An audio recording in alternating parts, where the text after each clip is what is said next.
নমস্কার বন্ধুরা, welcome to সুতাপাস kitchen. আজকের রেসিপি আমার ভিন্ন স্বাদের ফুলকপি, টমেটো, লাল ক্যাপসিকাম এগুলো একটু আমি কেটে রেখেছিলাম। এগুলোকে একটু কর্নফ্লাওয়ার মাখিয়ে নিচ্ছি। একটু 1 চামচ করে দুটোর মধ্যে একটু কর্নফ্লাওয়ার ছড়িয়ে দিলাম। এবার আরেকটা পাত্রে আমি একটু কর্নফ্লাওয়ারটা গুলে নেব, তারপরে একটুখানি মাখিয়ে নেব। কর্নফ্লাওয়ার গুলো একটু হাত দিয়ে একটু মাখিয়ে নিচ্ছি। এগুলো লাল ক্যাপসিকাম বা বেল পেপারও বলতে পারো, সেগুলো রয়েছে। আর টমেটো গুলো স্কোয়ার করে কেটে নিয়েছি, ওগুলোকে আমি একটু মাখিয়ে নিলাম। এদিকে আরেকটা বাটিতে 3 চামচের মতন কর্নফ্লাওয়ার নিলাম। কর্নফ্লাওয়ারটা জল দিয়ে একটু গুলে নিচ্ছি।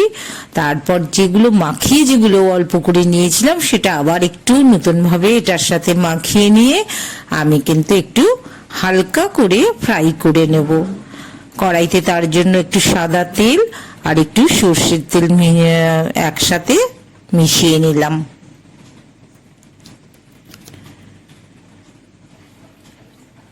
এবার প্রথমে আমি দেখো এই যে আমার বেল পেপার যেগুলো আছে সেগুলোকে কিন্তু আমি রেড ক্যাপসিকাম গুলো ভেজে নিচ্ছি।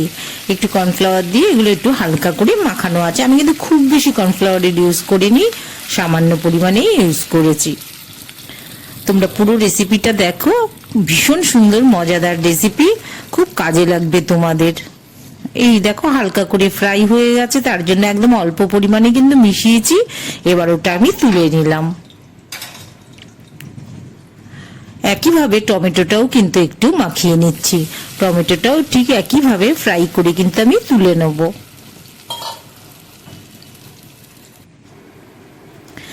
আর গুঁড়ো ছোলার ডাল করে রাখা আছে। এখনের ফুলকপি একটু একটু অন্যরকম হয়, শীতের ফুলকপি তো অনেক বেশি আরো খেতে ভালো হয়, তার জন্য এই সময়কার ফুলকপি এটাকে কিন্তু আমি এই যে গুঁড়ো ছোলার ডালটা যেটা আছে, বেসন নয় গুঁড়ো ছোলার ডাল, এটার সাথে মাখিয়ে নেব। তোমরা ইচ্ছে করলে বেসনেও করতে পারো। আমি এক্ষেত্রে ছোলার ডালের সাথে ফুলকপিগুলো একটু মাখিয়ে নিচ্ছি। খুব ছোট ছোট করে কিন্তু ফুলকপিগুলো কেটে নিয়েছি আমি। হ্যাঁ, ছোলার ডাল দিয়ে আমার কিন্তু মেখে নেওয়া হয়ে গেছে। টমেটোটাও তুলে নিচ্ছি একইভাবে।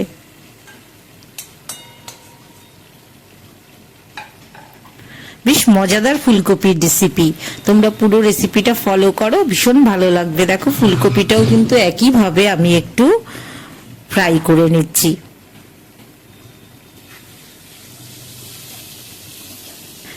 সবকিছুই কিন্তু আমি মিডিয়াম গ্যাসের ফ্লেমটা মিডিয়াম করে নিয়েছি, হালকা করে ভেজে নিচ্ছি। এই যে দেখো 1 চামচ মতন লবণ কিন্তু আমি এখন ছড়িয়ে দিলাম।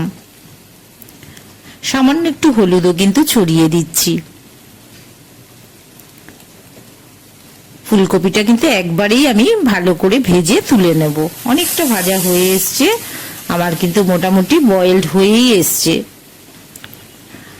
কম স্টিমে আমি ভালো করে টেম্পারেচারটা কম রেখে একটু নরম নরম করে কিন্তু আমি ফুলকপিটা ভেজে তুলে নিচ্ছি।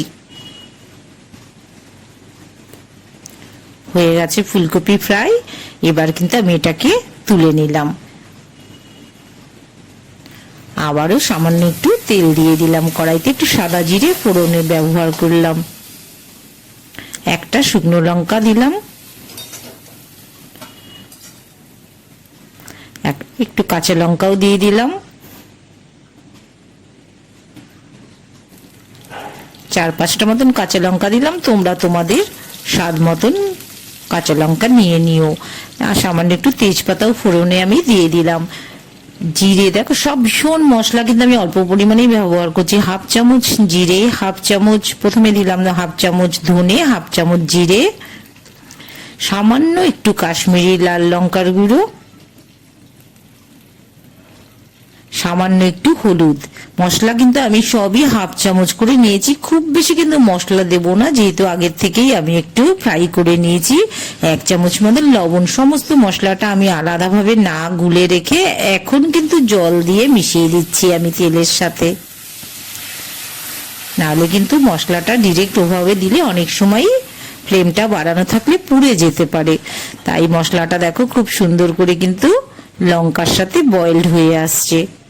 একটু সামান্য একটু লাল লঙ্কার গুঁড়ো দিলাম, তোমরা ইচ্ছে হলে এটা স্কিপও করতে পারো। খুব ভালো করে কিন্তু মশলাটা কষিয়ে নিচ্ছি। এবার আগে থেকে ভেজে রাখা ফুলকপিটা সবার আগে মশলার সাথে আমি একটু কষিয়ে নিচ্ছি। খুব বেশি কিন্তু কষাতে হবে না, ভাপে ভাপেই কিন্তু ফুলকপিটা সুন্দর ফ্রাই হয়ে গেছে। এবার আলুটাও, যেটা আমি ভেজে রেখেছিলাম, আলুটাও মিশিয়ে দিলাম।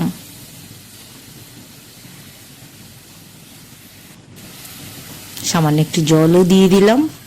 অল্প অল্প করে জলটা তোমরা মেশাবে, খুব বেশি জল দিয়ে কিন্তু রান্না বয়েলড করলে কিন্তু সেভাবে টেস্টটা আসে না। অল্প করে জল দিয়ে বয়েলড করতে হয়। ঢেকে ঢেকে কিন্তু আমি বয়েলড করে নিচ্ছি। কেটে দেখাচ্ছি, দেখো ফুলকপিটা কিন্তু বয়েলড হয়ে গেছে।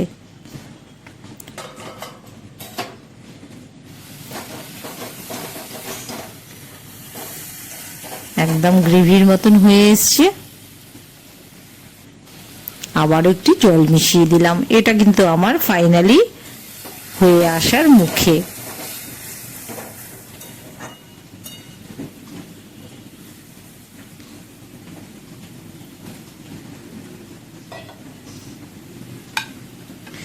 এবার দেখো টমেটোগুলো আবারও একটু মশলার সাথে বয়েলড করে নিচ্ছি।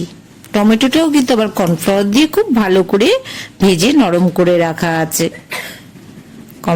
টমেটোটাও বয়েলড হয়ে এসছে। একদম শেষে কিন্তু লাল ক্যাপসিকামগুলো আমি মিশিয়ে দিলাম।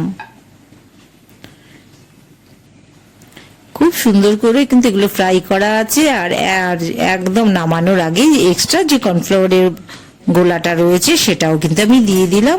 1 চামচ মতন চিনিও মিশিয়ে দিলাম। সুতাপাস কিচেন এরকম দারুণ দারুণ মজাদার রেসিপি তোমাদের জন্য নিয়ে আসবে।